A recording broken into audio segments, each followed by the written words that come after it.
complex and flowery, far more so than the language of the time. Modern readers balked at words like feign, preponderating, effulgence, habiliments, dissever, behooves, and vouchsafed, and phrases such as a sable veil of nether night, and indulgence of propensities and reversion of the movement of destructive tendency.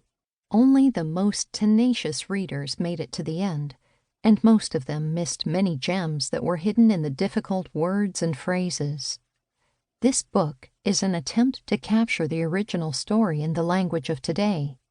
In making this rewrite, every effort has been made to preserve the original intent of the story. One will find some sections a little formal, a hangover from the original language that was difficult to erase completely without compromising the integrity of the original. In spite of this, the story retains its interest and fascination. The following background has been summarized from the supporting testimonials of the original publisher, family, attending physician, Marietta's pastor, and other ministers of the day. These testimonials appear in close to their original form at the end of this book. Background to the story. A religious revival in their hometown had impacted the lives of Marietta's mother and sisters, but had left Marietta unaffected. Although she had thought about the issues involved, she was not a religious person and was not interested in discussing these things. 7 months after the revival, Marietta suddenly and unexpectedly fell into a trance, which remarkably lasted 9 days. During this time, her family and their doctors were unable to rouse her. When she finally regained consciousness, she had full control of her faculties and described with almost supernatural perception how angels had conducted her spirit to heaven and hell. She described extraordinary scenes from these places in graphic detail.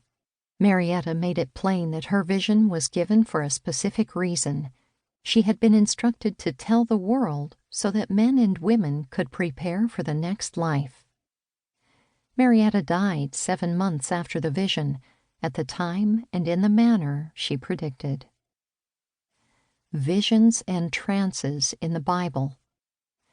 I was praying, and in a trance I saw a vision. The Apostle Peter, Acts chapter 11, verse 5.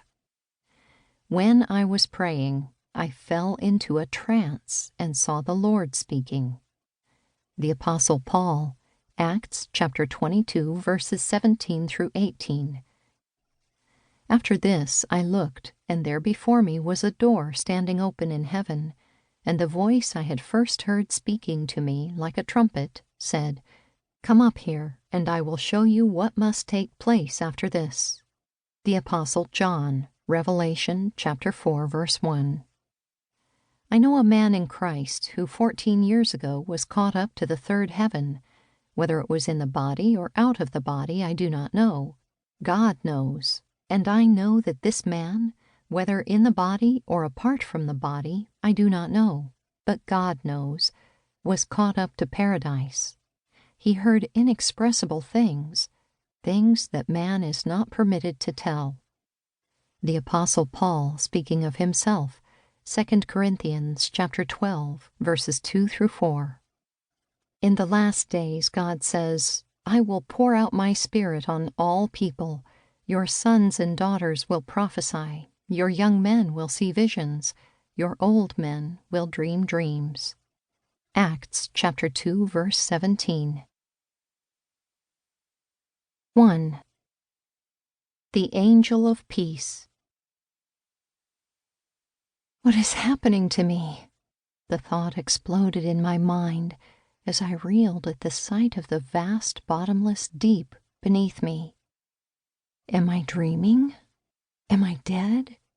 Am I alive? 1,000 questions raced through my mind as strange, unidentifiable objects floated around me. I blinked, trying to clear my vision, but it was like a wild dream, with no familiar point of reference to which I could anchor my sanity. "Help me! Help me!" To keep listening to this audiobook, I've left you a link in the description so you can do it, at no cost thanks to Audible's 30-day free trial.